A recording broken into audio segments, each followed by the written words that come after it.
What's going on, guys? Welcome yet to another tutorial for Laravel, and on this tutorial we're just going to be dealing with what you call validation. Now in our last tutorial pretty much we were able to now upload a title, put a description, upload an image, and we were also able to realize that after uploading our stuff it would still appear in our database, whereby in our database it actually stores the name that was manipulated by the term function and the client original extension of the file. And we were also able to realize that even when we go inside our folder, inside public, we would still find the documents folder with the contents of what we were doing. Now today's main purpose is not going to be what we did prior or something new, but it is going to be us adding a little bit of newer items into this process. Now currently you can just upload information without any issues, but now we are going to be introducing a concept that is known as validation. Now validation is a very important rule. Why? Because it makes sure that whatever is being uploaded is going to be valid. Now for us to be able to manipulate that information, obviously we're going to go back to our text editor. Now in our text editor, what we're going to be making sure is we are going to be going into our file controller or into our controller which we're going to be using. Now within this controller, it makes sure that whatever we are uploading is going to be information that is of utmost importance. Now validation will also lead us into us understanding how to deal with what you call errors, or how we can bring back errors, because prior to that all we just needed to do was maybe just go into this HTML and write a required statement over here. But this time we not just want a required statement, we want a different type of statement. So for that to occur, we go back into our file controller. Now inside our file controller, what we are going to be dealing with is we are going to be now creating a validation concept that validates the information before the information is actually uploaded. Now this will make sure that when the information is being pushed inside our database, the information now already makes sense. So we are going to say request, which is this variable over here which brings information. We're going to say request, you are going to do what is known as a validate, and this is to make sure that information is going to be added. Now because we're not adding only one validation rule, we are going to be adding a validation to the request for the title, the description, and obviously the image. So we're going to make it an array of information. So this will grab information that we have, which is the title, the description, and the image. So for us to do that, we're going to say, alright, how do we then validate? We're going to go back to our form which receives information, and in our form you'll see that the title or the input tag that receives information for the title is called T. So we're just going to copy the T. So we are going to say T. Alright, now T is going to do what is known as a validate, but T is going to do a validate through what is known as a statement called required. Now this means that T will make sure that before it pushes any information into here, it is going to make sure that the information is required. Now just to show you how it works, I'm going to save and we're going to come back to our file. So let's create a new today's date. Let's just use a different title. Let's just use my email. So let's just say ghost@ghost.com. No. So since we are validating for T, let me leave it empty. This one I'll just write it as ghost. And this one let me just grab an image if I have one close by. And then if I click upload, it did upload, but if we come and take a look at our database is empty. Why? Because it requires the required statement, or one of the fields was empty. So because we're going to be adding multiple fields for validation, now what we're just going to be doing is we're going to copy and paste our information to make it much easier, comma that and that. So that was for the title on line 14, and for the description it's the letter D, and for the file or the letter F. So this is going to be D, this is going to be F. Now we save that, we come back and refresh our statement, making sure that everything is now required. Now let's read. Alright, so title is going to be Ghost Ink. First, let's make sure we don't have a record just like that. We've got ghost icon, so that's perfectly fine. Title is Ghost Ink. Description is hello, how are you? In as much as that don't make sense. And for the image, we're just selecting this image that we have here. As you can see, it's a PNG image. If we click upload, it has refreshed. Now let's take a look at our database. Did the file get sent? There you see that the file is what has been sent. So this now means that automatically our validation rules are working. Why? Because it is showing us that this information is being checked before it is added into the next lines of code. Now what happens then if, say, you are validating your information but your information is not showing the way you want, or your information is going to have errors? Because obviously when there's a validation concept, errors are going to be prone.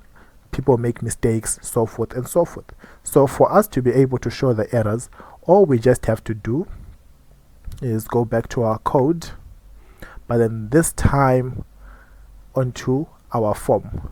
And inside our form, we're just going to create just a tiny little bit of code that talks about errors. Now this errors code will make sure that the system or whatever is going to be sent will bring back any information that was what? That was not added. So for that, and then we can say $ errors. Now we only need the statement for now. Why? Because automatically this statement contains errors. Now if we come back to our page, refresh it, as you can see, it shows this. Now say we write that, we skip that, and we add that. If we click upload, automatically it will tell you D. The D field is what is required, and for us we know that the D field is the description field. Now what happens even if we try to upload the whole file? It will even tell you that this is required, this is required, this is required, this is required. So automatically you can see that for you to show errors onto your code, that no, the required statements, we only need to put this errors statement. Now we can now add our errors so that they can come out in a different way or in a custom way, so that they do not show in a weird way like the way they are. Now for this to okay, we would now need to use pretty much an if statement and for a for statement, and then what? If statement. So for us to do that, let's just refresh, go back to our code. Now over this part, all we just have to do is now create a looping system that makes sure that it records every tiny bit of error that we are going to encounter. Now we just start with the statement at if, then we specify if what? It's if errors, right? Then the if statement obviously is going to end with the what? That is what is an end if. Now outside of this end if, inside here is where we get to put what errors are going to come out, and we are going to start obviously with the what? One statement, or with the statement that allows you to have repetition of stuff, so which is a for each. Now this time you are going to specify that yes, there are going to be errors, but which type of errors? You want all the errors that are what? Going to come out, and you want to display them as what? Just as errors, like that. Spelling mistake. And obviously over here you're going to end the what? And for each. So inside here, what are you then going to put? Inside inside this for statement, as you can see, our if statement starts here and it ends here. Our for statement starts here and it ends here. So inside the if statement, what are we exactly going to put? We are going to put all the errors and where they are going to be coming from. And obviously you want them to be displayed in a nice looking way. So the best way to display them is actually for us to use a what? Is for us to actually use a for statement. Now we can now create a list or an HTML list tag, and this list tag will allow this information to come out. But how? Remember, we are just displaying them as errors, nothing else. And I can see that I made a mistake over here, so you copy this, still errors, right?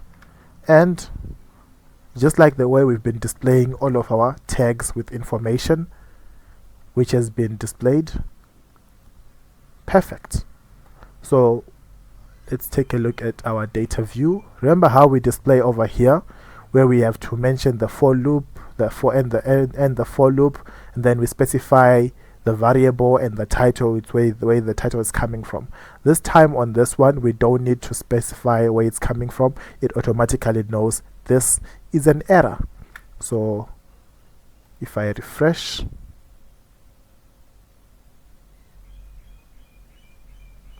oh, made a mistake on, there's a variable error. Oh, this one again. Thank you so much. We come back, we refresh. Now you can see if I click upload, automatically it will tell you the T field is required, the D field is required, the F field is required. Now, meaning that all I now need to do is come back to this, maybe call this title, description, and so forth, for it to be more descriptive. But I prefer it in shorter ways, whereby I just have to do it like this. So now, after doing this, obviously you want it to come out looking in a much more reasonable, much more looking way, whereby these errors, well, they sort of like scream out. So what we're going to just do is I'm going to add a break statement before the form, which is here. Maybe let me just make them 2. Then back again inside my list. Well, it's just a list, right? Inside my list, I can pretty much customize it, give it a style, whereby within the style the color becomes red for danger. So if I refresh that, and if I don't upload anything, there it goes. But if I create a new item, so let's just call it title is Laravel, and description is this course is awesome. The file, well, let's just look for a different image. If we have this one, if we upload, nothing there. If we check our database, there is our file. Thank you so much for meeting us on this tutorial. Let's meet again on the next tutorial as we explain how to add custom error messages.